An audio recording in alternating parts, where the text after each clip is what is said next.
Did you expect a needle?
You there. Come here.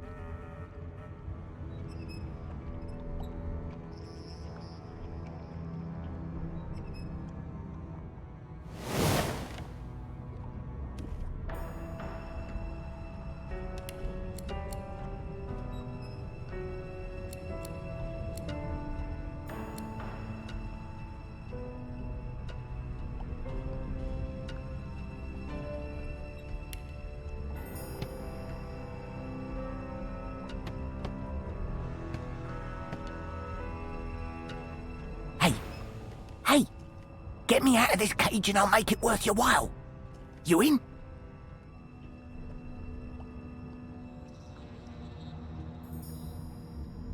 Your guess is as good as mine. Someone screamed loud as a banshee. After that, pure pandemonium. They never even told me what I was accused of, just dragged me down here. Set me free, and I'll set you free. A fair trade, I should think.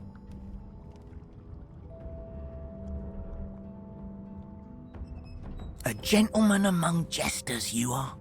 Give that lever a pull, and I guarantee we'll both get something out of the deal.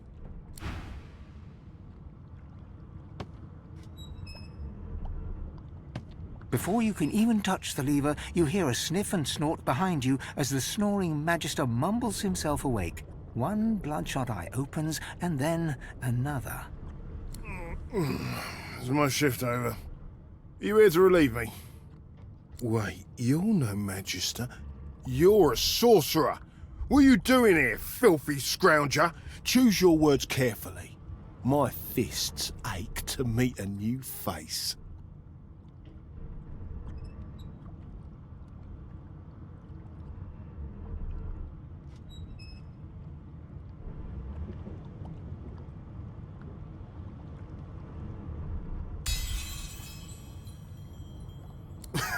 Those idiots can't even walk straight without mucking it up. Was it Rick's? I bet it was Rick's. Can't just leave the prisoner alone, though. I heard he might be the one causing trouble upstairs.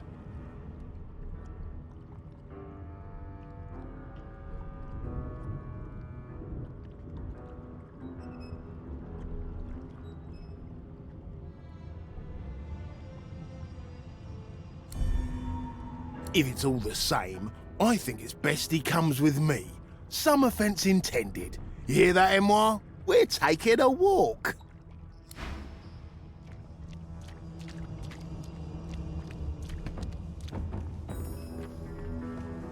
Come on.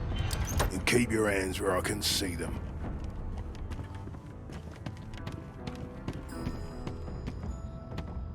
Hurry it up, sorcerer. We haven't got all day.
One problem solved. A dead magister. So Somebody much will have for to a take the peaceful blame for this. stroll. And it won't be me.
Empty.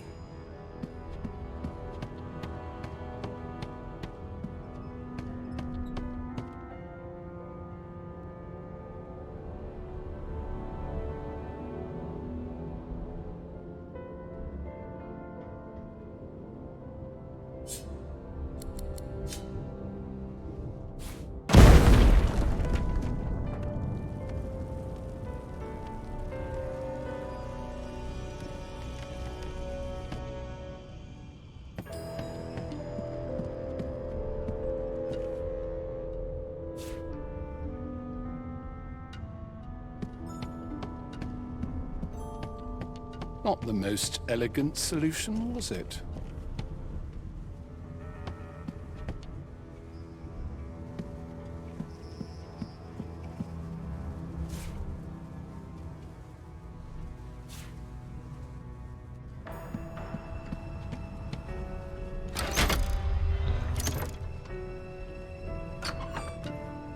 And I'm back where I started.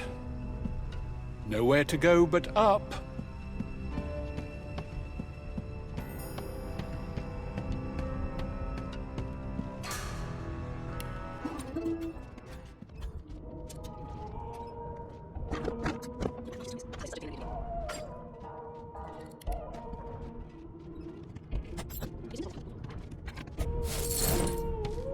Why, you're looking a bit more chipper. Yes. Looks like that collar fits you snugly enough. Nice bit of work, even if I do say so myself. There you are. Not too tight, I hope. The collar, I mean. Oh, not to worry. Every dog has to get used to its leash. In the meantime, your next stop will be Magister William. All passengers have to be registered in the ship's manifest, and he's the chap in charge of the logs. You'll find him on the other side of this deck, in the officers' quarters.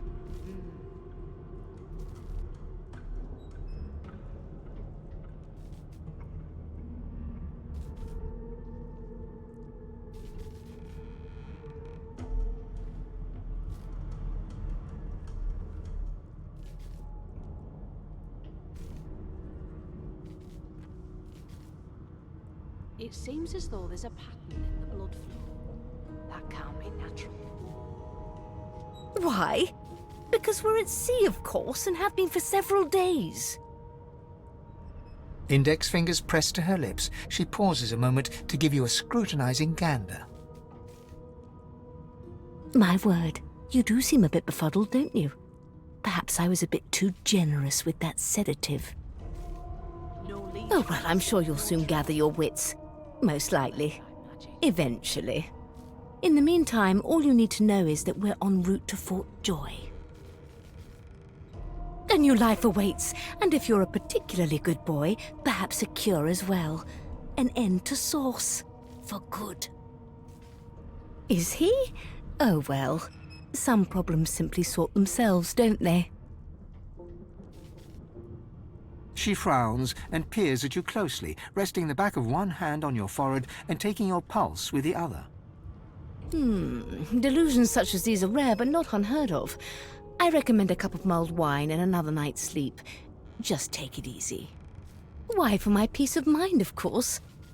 Why don't you try casting one of those Sauce spells of yours? See what happens. Oh, do go on. I won't hold it against you. Promise. My, aren't we a meek little lamb? Perhaps I needn't have collared you at all, though it does look darling on you. So let's just leave it on, shall we? Because to answer your question, what this collar does is this. It makes you unable to cast Sauce. For your own peace of mind, of course. Yours and the whole world's.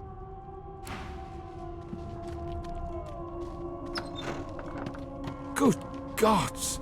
There's been a murder here.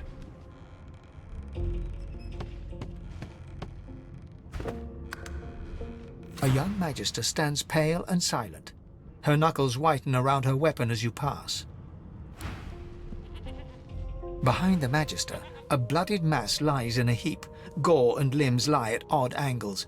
You can't make out a face amid the mess. Nothing left to do, really. There's been a murder.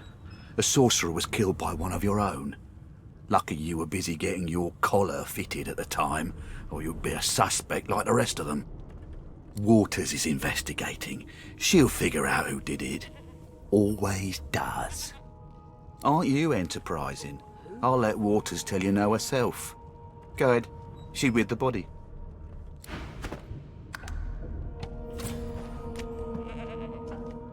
Ugly sight, isn't it? Burns me up this happened under our protection. We're extremely lucky no Voidwalker followed the source that did this.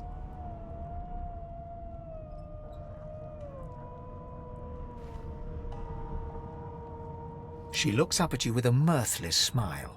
I was on duty in your room when the murder happened. You were asleep the whole time. Didn't even stir. You're one of the only indisputably innocent people on the ship. Unless you can commit murder in your sleep, of course. I thought as much. Listen, I could use someone to keep their ears open among the passengers. Sometimes they clam up in front of a uniform. Bring me a good lead, and I'll throw in a shiny gold coin for you. How about that?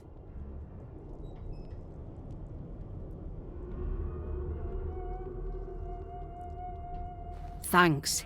I just want to catch whoever did this before they hurt anyone else.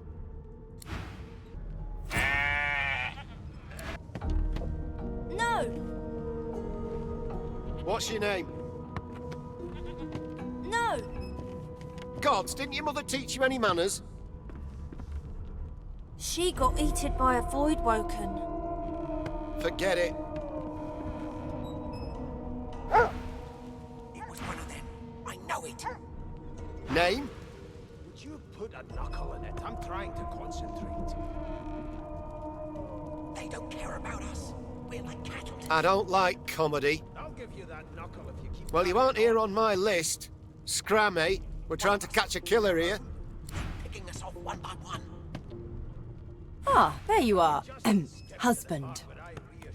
Would you please tell this very charming gaggle of not at all brat-like babes that I am by no accounts this loser woman, nor do I sing, in fact. I'm deathly allergical. I'll tell you if you can keep it quiet long enough for me to listen.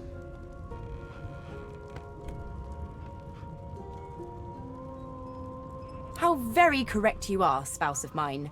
Madame Josephine Gribbles de Peeb refuses to be confused with anyone else.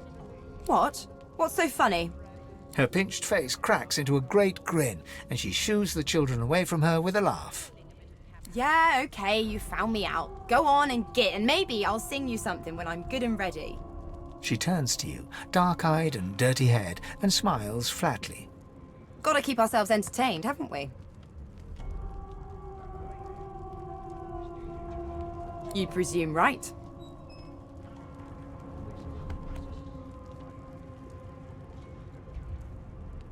Nope. Trying not to find anything out either. Ignorance is bliss. The utterer, the better. Thanks, but I already belong to an elite and exclusive ship gang. We play ball every day after lunch. You're too soft for it. You take care, though. Suddenly, her eyes cloud to an unnatural black. Greyish veins run down her face, and her mouth tightens into a cruel sneer. As quickly as they came, the clouds clear.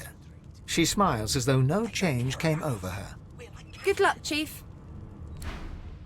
I'll give you that knuckle. You if look like keep my carrying daddy. on. His name is Frida. He's waiting for me at home. Picking us off one by one. You're a human, like me. That means we're friends already. You shut up. My mum told me not to make friends with lizards and elves and dwarves and stuff. But I think they're okay. Insufferable, surely.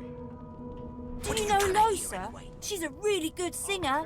I'm better though. Listen. La la la la la.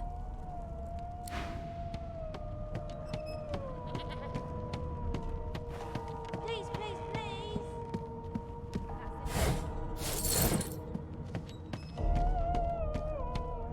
No marks, no indications. An elf sits tucked away in a dark spot, lazily rolling dice onto the surface of a barrel. They sound like the dry cackling of an old witch. Snake eyes.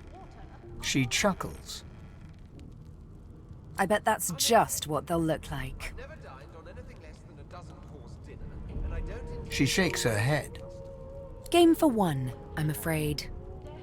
Rolling dice. Deciding fates. Don't worry, honey. It isn't yours. She looks you up and down with the merest hint of a coy smile on her lips. Never say never, though. Kid, you been down by the room up the hall? She eyes you quite seriously. Not the future, no. But I can read the past in flesh. One of the perks of being an elf, you see. I'm quite good at it, too. I could lick your arm and tell you how you spent the night before last. Shall I? She gives your arm a vigorous stroke of the tongue, efficient like a cat grooming. It was one of them. You were in a cellar with other sorcerers. As everyone lay sleeping, you lay awake thinking of someone back home. A very special someone. You were reminiscing about the things you used to do together. She pats you on the shoulder consolingly. There, don't you worry, darling. Your secret's safe with me. I don't lick and tell. Insufferable, surely. What are you trying to hear anyway? I'll tell you if you can keep it quiet long enough for me to listen. How dare you classify this slop as food? A broad dwarf sits totally upright on the bench, eyes closed, palms face up on his knees. His beard is a cascade of meticulous plaits, each one braided through with golden medallions. He raises an eyebrow as you approach, but doesn't open his eyes. Listen up, boy. You hear that? And I don't intend to do away with the custom. Well, there has been a murder, Your The ship, of course. A wave of sound washes over you. The unintelligible chatter of your shipmates, the groaning of wood from floor to ceiling, the boom, crash and crackle of waves around you, complaints from the sea itself. And? That right. I always knew you'd turn out rotten, Ben Mest.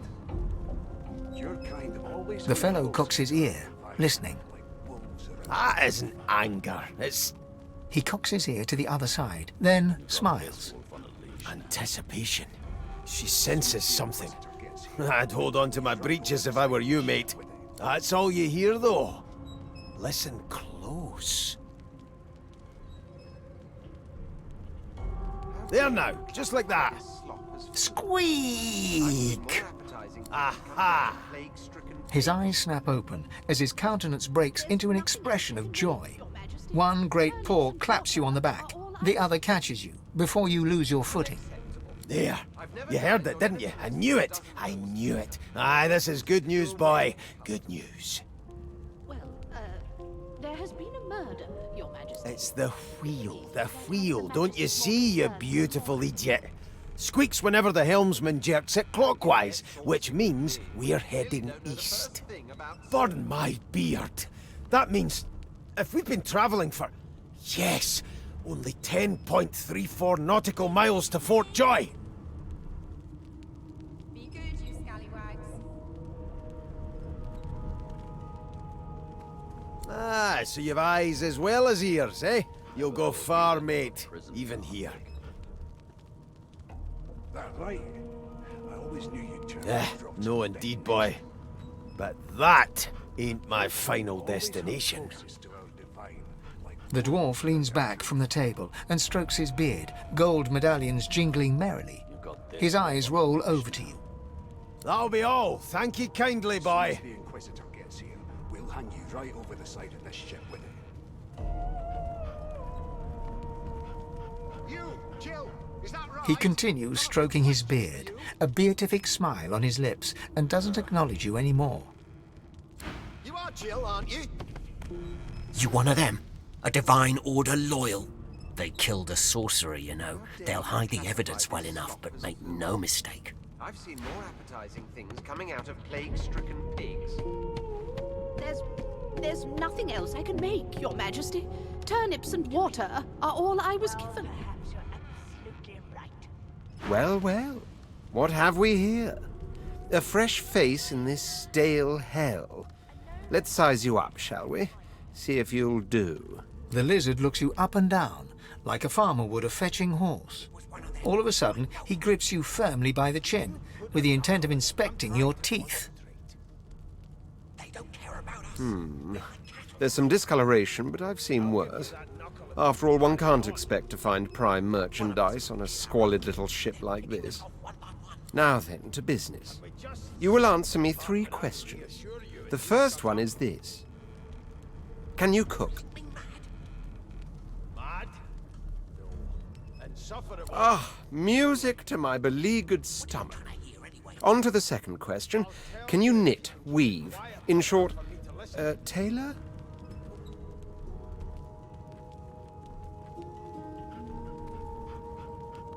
Yes, I can tell from your vagabond chic, a bag is as good as a shirt kind of style, I shouldn't be getting my hopes up. On then to my final query. Have you the ability to administer the upkeep of one's personal appearance? The delicate art of cosmetics is what I'm after. Your kind always hung closest to her. The very basics, then. I suppose that's a start.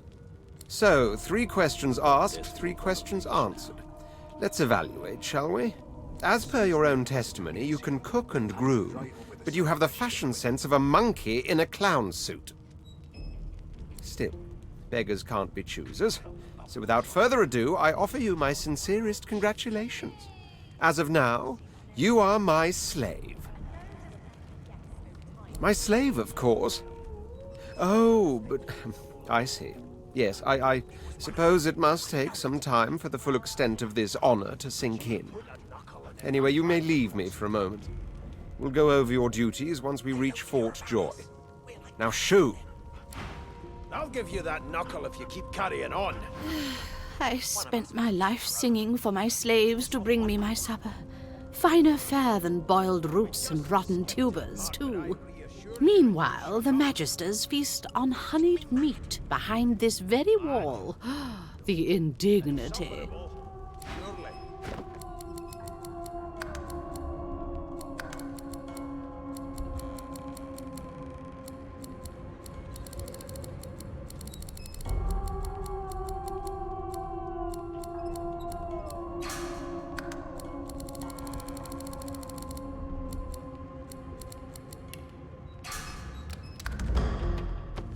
What are you trying to hear anyway? I'll tell you if you can keep it quiet long enough for me to listen. The elf is reading a volume of Cranley Hubert's famous encyclopedia. He looks up, his big round eyes scanning your body, absorbing every detail. He reaches out and takes your hand, turning it this way and that, examining it from every angle. Finally, he pinches your skin, gently tugging at it. Fascinating. He sits back and returns to his book, flicking quickly from page to page, completely oblivious to your presence. It is simultaneously too detailed and insufficient. I know the beginning of this tale and the end, but I am rather missing the middle. Tell me, what do you know of our world's history?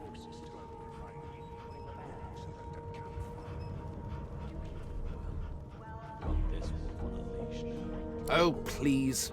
I have no interest in that. Your books are too full of it already. No, I want to know about the Celestial. I want to know about your gods. This text tells me that they created all creatures, but nothing of what came before. Where did these gods come from? Who are their people? Where are the others of their kind?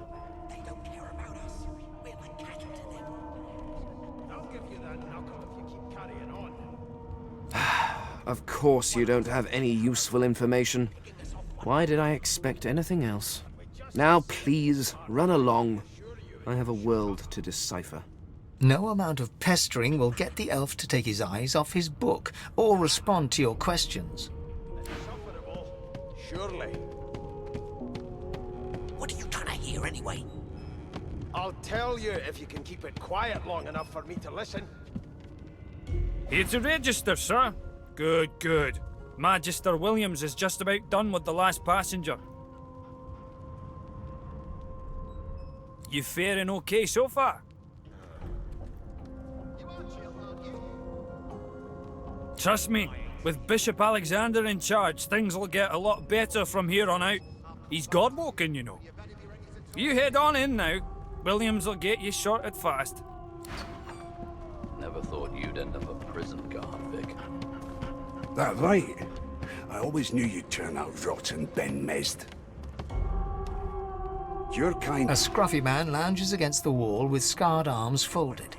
A sly smile playing on his face, he stares across at the Magister guarding him. Noticing you, he straightens and beckons for you to come closer. Watch your back, new fish. There's a murderer on board, and I'd bet 3 months' pay it's this tramp Ifan. Rolling his eyes at the Magister's warning, the man named Ifan beckons again. He leans in and adjusts your collar with a sharp tug, balancing its weight so it no longer presses unpleasantly on your neck. He winks. Pinches less that way, right? Hocking a phlegmy gobbet in your general direction, the sullen Magister settles back to his task of glowering at Ifan. And now, you. We used to know each other, more's the pity. I was his commander many, many, many moons ago. Isn't that right, Vic? Standing far back from Ifan, the tight-faced Magister draws one finger across his throat in an elaborate fashion, but says nothing. Ifan grins, flashing pointed white teeth. Same as he was at 14 years old. Only difference is somebody gave him a bigger sword and now he's Johnny Big Pants. There has been a murder, Your Majesty. Maybe that has the Magisters more concerned than your... Long story. Maybe I'll tell you about it in the Joy. Away from interested parties. No. The dead man, Finn, is it? I'd no business with him. And I wouldn't put a man down without good reason. He glances over at Magister Victor, who's staring back at him with pointed intensity. Damn shame sheer annoyance isn't reason enough. The Joy, I've heard a lot. Nothing good. No surprise there, since Bishop Alexander runs the show. Wonder if we'll get to meet the ringmaster himself.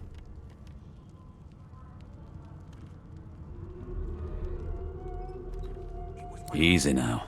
I might think the same, but Vic here will blow a blood vessel if he hears you talking like that. What are you conspiring about over there? You! What's your name? Oh, don't mind him. Vic's just got a bee in his bonnet. And that bee is me. Name? Can we just skip to the part where I reassure you and you shut up? Magister Victor looks at you suspiciously, then scrawls something illegible down in a tiny notebook. He scowls at you as he stows the notebook back in his voluminous robes. Away with you, at once. Ifan performs an elaborate pantomime of keeping quiet, one finger in front of his lips as he leans back against the wall. I'm busy watching for clues, sorcerer. Never thought you'd end up a prison guard, Vic. That right? I always knew you'd turn out rotten, Ben Mezd. Your kind always hung closest to our divine, like wolves around a campfire. Well, you've got this wolf on a leash now. Keep those bolts trained on her, and if she tries to run, shoot to kill. You seem on edge, officer. What on earth is the matter? Keep Never the thought murder you'd most end up a foul, prison guard, and I Vic. strongly suspect you know all about it. You seem on edge, officer. Standing at the center of the room, you spot a sorcerer haughtily eyeing a pair of nervous-looking magisters. They keep their crossbow trained upon her as she's being interrogated by an officer. So you admit it then? You murdered that poor fella?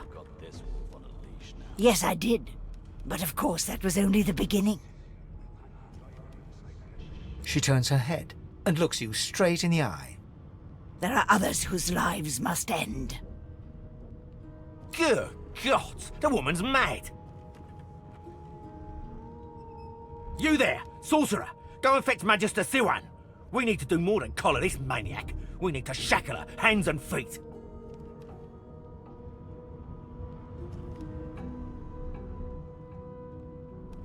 It means your journey draws to a close. Do stick around for its finale, though, because... She reaches for her collar and simply removes it. I'm just about to create a scene. Subdue her, men, quickly! If she casts source, the Voidwoken will come. They'll end us all. She smiles with wicked satisfaction. Precisely.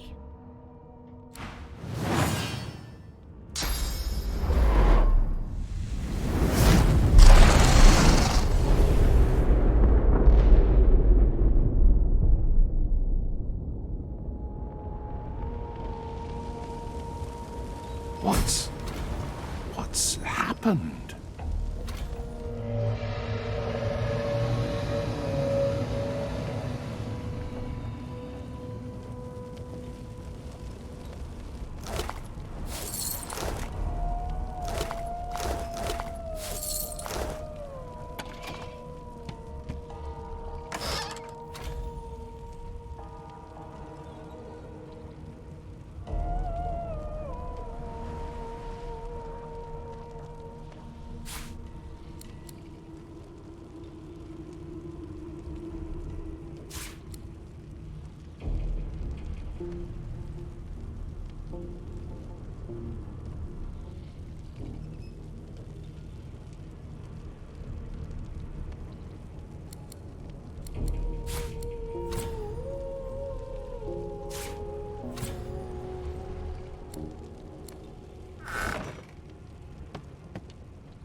The dwarf lies in a heap on the floor, his great beard twisted and tangled around him.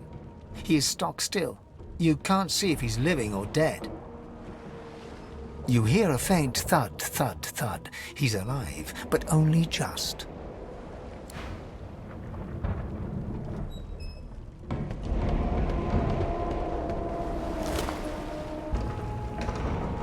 Ifan lies motionless, curled on the ground like an animal. Under his shaggy hair, you can see green eyes fluttering as if in a nightmare. A low whine escapes his lips. His eyes flicker open, but he doesn't register your presence at all. Lucien. Lucien. Ifan cries out, then his eyes fall closed again. No matter how much you shake him now, he cannot be roused.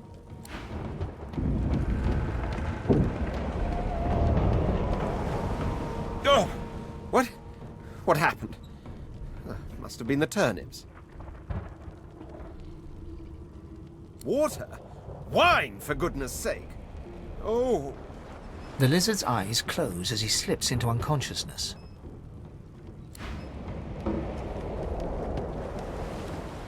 You shake the lizard by the shoulder. No, not the final dark. Not yet. It's no use. Your words do not seem to reach her. The dice roll darkly. They're rolling for me. The young woman lies in a heap on the floor. She's breathing normally, but her eyes are wide open, like those of a corpse. Dark, greyish-black clouds swirl through them. She doesn't stir.